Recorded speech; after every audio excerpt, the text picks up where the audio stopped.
Hello everyone, स्वागत है आप सभी का पसंदीदा यूट्यूब चैनल राय एजुकेशन में। 69,000 सहायक शिक्षक भर्ती मामले में कई इम्पोर्टेंट बातें हमने की हैं और आज की इस वीडियो में सबसे इम्पोर्टेंट बात करेंगे जो आप लोगों के लगातार प्रश्न आ रहे हैं कि नई मेरिट लिस्ट में कौन सेफ रहेगा, कौन नहीं रहेगा, इतने गुणांक तक कोई सेफ है नहीं है, वगैरह वगैरह। मीडिया, सोशल मीडिया पे तमाम जगह ढेर सारे रिपोर्ट्स, सर्वेज वगैरह सारा कुछ आप देख रहे होंगे। फिर भी कहीं ना कहीं प्रश्न चिन्ह का दौर आप लोगों के मन में रहा है कि कौन सेफ है, कौन नहीं है। तो इस वीडियो में बातचीत करेंगे और ये समझेंगे आज के न्यूज़पेपर में कि इस वर्ग को इतनी सीटें कैसे अलॉट हो गई। सब लोग अपने अपने तरीके का गुणांक खेल रहे हैं। हालांकि इसमें कितनी सच्चाई है ये वही जान सकते हैं जो ये गुणांक बता रहे हैं। अब सबसे इम्पोर्टेंट बात है कि कल मैं ढेर सारी चीज़ें देख रहा था, अभी मॉर्निंग तक सारी चीज़ें सर्फ किया और सर्फिंग के दौरान ढेर सारी चीज़ें मुझे मिली। कई लोग कई प्रकार के गुणांक बता रहे हैं, वो आधार क्या है उनका, उस पर कोई बातचीत नहीं हो रही है फिलहाल आज के न्यूज़पेपर्स के थ्रू। और कई लोगों के क्या क्या इम्पोर्टेंट गुणांक हैं उस पर बातचीत करेंगे कि किस तरीके से है।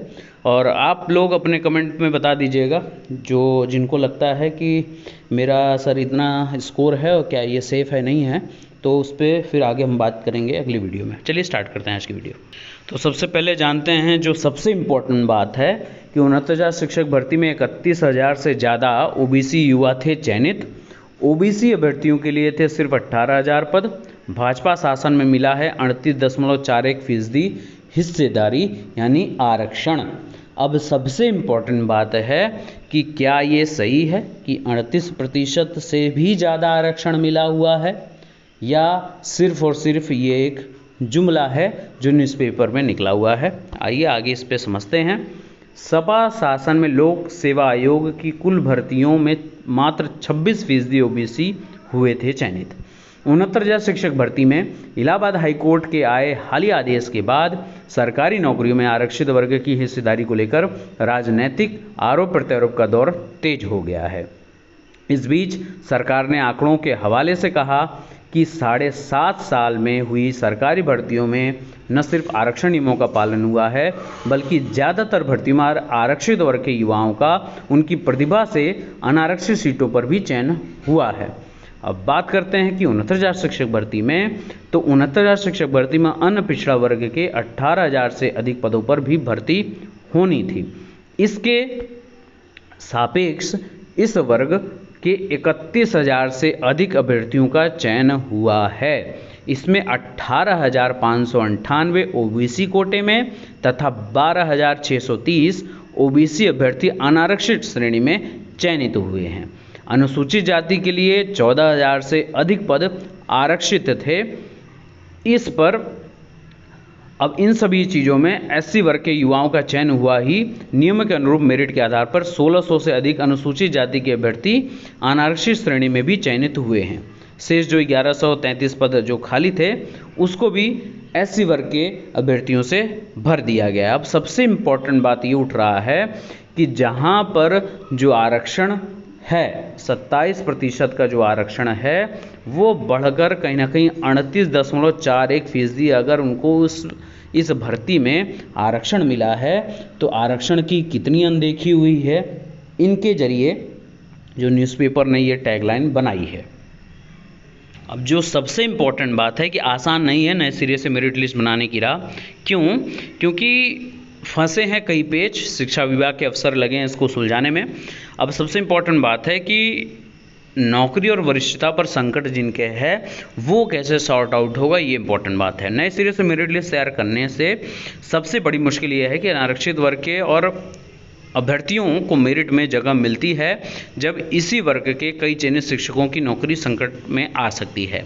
ऐसे में वे भी इस फैसले के खिलाफ सुप्रीम कोर्ट में अपील करेंगे। इतना ही नहीं, नौकरी पा चुके आरक्षित वर्ग के शिक्षक भी नहीं चाहते हैं कि अब लिस्ट में कोई छेड़छाड़ हो। अगर लिस्ट बदलती है तो नौकरी कर रहे शिक्षकों की वरिष्ठता भी ही बदल जाएगी। वे 4 साल से नौकरी कर रहे हैं, वरिष्ठता बदलने से उनके जिले भी बदल सकते हैं। और हाल ही में हुए अंतर जनपदीय म्यूचुअल जो ट्रांसफ़र्स हुए हैं उसका लाभ पाने वाले 69,000 भर्ती के शिक्षक भी इसमें शामिल हैं।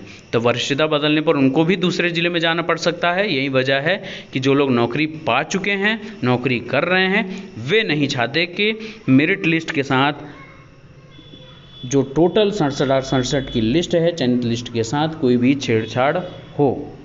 दूसरा जो सबसे इम्पोर्टेंट बात जो प्रश्न उठेगा वो बीएड बीटीसी वाला जो विवाद है वो इसमें उठेगा। क्यों? क्योंकि 69,000 भर्ती में जो बीटीसी वाले हैं उन्होंने आपत्ति उठाए हैं बीएड के विपक्ष में। वजह ये रही है कि शिक्षक भर्ती के लिए बीएड नहीं, सिर्फ बीटीसी ही अर्हता है। और बीएड के कैंडिडेट, ये आप सभी जानते हैं कि कितने दिनों तक ये भर्ती होने के बाद भी 2 वर्षों तक ये क्रियाकलाप चला, बीएड, लेकिन कहीं ना कहीं पूर्णतः वो उस चीज़ का मैटर सारा सॉर्ट आउट हुआ। फिर भी 69,000 शिक्षक भर्ती में लगभग 40% बीएड वाले अभ्यर्थी हैं। ऐसे में आरक्षित वर्ग के वंचितों के लिए भी अलग से कोई लिस्ट तैयार की जाती है तो उसमें भी यही दिक्कत आएगी कि बीएड वाले इसमें शामिल नहीं हो पाएंगे। सबसे इम्पॉर्टेंट बात है ये। क्यों? क्योंकि अब नई भर्तियों में बीएड के ऊपर कहीं ना कहीं प्रश्न चिन्ह है।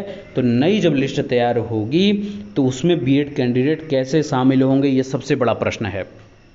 दूसरी बात, जो अनारक्षित वर्ग के अभ्यर्थी हैं वो सुप्रीम कोर्ट जाने की कहीं ना कहीं अब तैयारी में हैं और अपील की तैयारी में नौकरी कर रहे हैं शिक्षक। तो कहीं ना कहीं ये लंबा और भी खिंच सकता है ये सारा क्रियाकलाप। अब इम्पॉर्टेंट बात है मेरिट आप देख रहे हैं गुणांक चारों तरफ फैल चुका है। तो मैं सबसे इम्पॉर्टेंट बता दूं, जो बॉर्डर लाइन के अभ्यर्थी हैं, अगर लिस्ट संशोधित होती है, नई मेरिट लिस्ट आती है, जिस प्रकार सरकार विभाग कह रहा है कि माननीय कोर्ट का आदेश मानेंगे, तो उस हिसाब से बॉर्डर लाइन के जो अभ्यर्थी हैं 1-2 गुणांक अनारक्षित श्रेणी में, जैसे आपका 67 समथिंग शायद यूआर कैटेगरी में चयनितों का है लास्ट कट ऑफ, तो कहीं ना कहीं इससे बढ़ सकती है कट ऑफ और 68 या लगभग 69 के आसपास तक भी जिसका मेरिट है, गुणांक है, सेफ गुणांक है, वो कहीं ना कहीं प्रश्न चिन्ह के घेरे में है। तो आप सभी अपने कट ऑफ को मेंशन करिएगा, माफ़ करिएगा, अपने मेरिट को, अपने गुणांक को कमेंट सेक्शन में और बताइएगा कि अगर आप चाहते हैं सेफ गुणांक तो मैं इस पर बात करूँगा, नहीं तो आप सभी इस चीज़ के लिए तैयार रहिएगा और अपनी एकजुटता बनाए रखिएगा कि कहीं ना कहीं लिस्ट संशोधित होने की आवश्यकता नहीं है। जो अभ्यर्थी आरक्षित वर्ग के परेशान हुए हैं उनको सरकार कहीं ना कहीं अपने तरीके से समायोजित करे, इसमें किसी भी चयनित शिक्षक को आपत्ति नहीं है। बाकी की लेटेस्ट अपडेट के लिए बने रहिए। Best of luck, thank you so much.